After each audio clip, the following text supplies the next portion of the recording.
Assalamualaikum warahmatullahi wabarakatuh. Kami dari kelompok 1 dengan saya nama pertama Bapak Putra Prasetya dengan NIM 241110244435. Saya Muhammad Reza dengan NIM 054. Saya Rahmadani dengan NIM 014. Saya dengan Najibia dengan NIM 001. Saya dengan Hafiz dengan NIM 21102444036. Saya Muhammad Raffi pertama dengan akhiran NIM 17. Saya Muhammad Ahmad dengan NIM 030. Oke, di sini kami akan presentasikan hasil data pengolahan data kami dengan jarak jauh. Baik, dari sini kita langsung saja masuk latar belakangnya. Longsor merupakan salah satu bencana geologi yang sering terjadi di wilayah Indonesia, khususnya pada daerah yang kondisi topografi perbukitan dan pegunungan. Kejadian longsor sebelumnya dipengaruhi oleh kombinasi faktor alam seperti miringan lereng, curah hujan tinggi, jenis tanah dan kondisi geologi, serta faktor antropogenik berupa perubahan pegunungan, penggunaan lahan dan aktivitas pembangunan atmosfer PKA 2010. Dampak longsor tidak hanya berupa kerusakan lingkungan, menimbulkan kerugian, tapi juga ekonomi.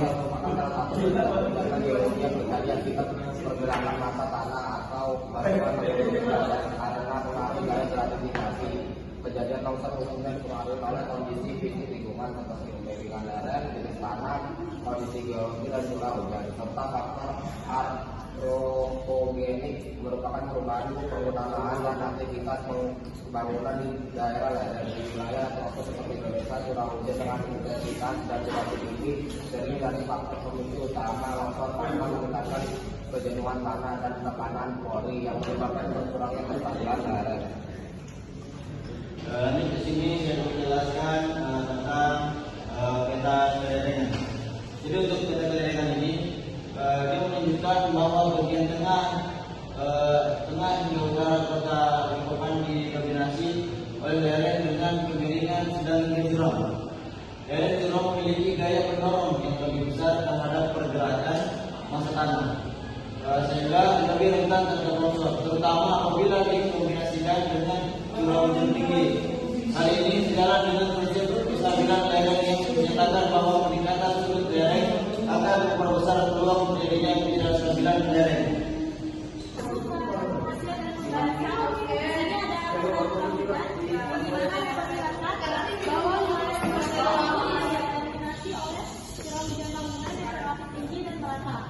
Kondisi ini berperan sebagai faktor pemicu utama terjadinya longsor karena curah hujan yang tinggi dapat menyebabkan sedimen tanah dan tekanan air sehingga menurunkan kestabilan lereng.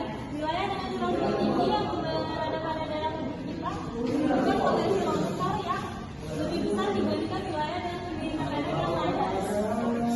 Geologi, jadi di sini kita mendapatkan tim di Balikpapan yang kondisi geologi menunjukkan bahwa wilayah Balikpapan tersusun oleh batuan maupun sedimen, dan batuan yang telah mengalami kelompokan. Batuan sedimen yang mampu umumnya memiliki daya dukung lebih rendah dibandingkan batuan lumpur atau metamor yang kopak. Berada di struktur geologi dan zona pelapukan juga dapat terjadi bidang gelincir yang mudah terjadi pergerakan massa tanah dan batuan. Ini adalah kemudian saya longsor menggunakan metode Maxwell menghasilkan peta probabilitas yang menggambarkan kondisi kejadian longsor di wilayah penelitian yang Balikpapan. Jadi di sini bagi menjadi gaya penyebarannya yaitu dari rendah, sedang dan tinggi. Nah, fenomena tinggi biasanya itu terjadi pada wilayah kemiringan lereng yang curam, curah hujan tinggi di selatan maupun di sumber air, dan kondisi geologi yang kurang stabil, serta penggunaan lahan yang intensif atau terlalu banyak. Akan menjelaskan tentang peta penggunaan lahan. Peta menunjukkan bahwa perkembangan kawasan pemukiman dan infrastruktur cukup insentif. Pada beberapa daerah lereng, perubahan menggunakan lahan dari kawasan perbukitan menjadi pemukiman atau lahan perbukitan dapat mengurangi fungsi vegetasi dalam menjaga kestabilan lereng.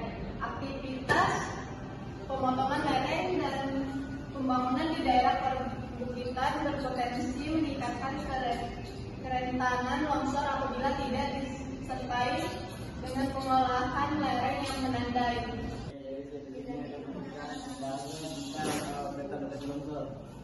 Dan keseluruhan hasil penelitian ini menunjukkan bahwa potensi longsor di Kota Bangka Bentun dipengaruhi oleh kombinasi faktor alam dan aktivitas manusia.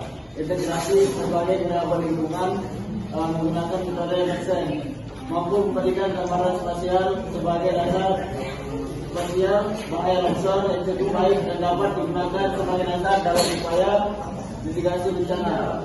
Peta zonasi bahaya longsor yang dihasilkan dan dapat menjadi referensi bagi pemerintah daerah dan pemangku kepentingan dalam perencanaan tata ruang, khususnya dalam pengendalian pembangunan pada daerah dengan tingkat bahaya longsor sedang. Kesimpulan dari penelitian kami ini menunjukkan bahwa Kota Balikpapan memiliki potensi bahaya longsor yang cukup tinggi akibat kondisi topografi perbukitan, curah hujan tinggi dan perkembangan penggunaan lahan. Penerapan algoritma Maxent efektif dalam memodalkan bahaya longsor berbasis data kehadiran kejadian dan variabel lingkungan utama. Serta bahaya longsor yang dihasilkan dapat dimanfaatkan sebagai dasar perencanaan tata ruang dan upaya mitigasi bencana untuk mengurangi resiko longsor di wilayah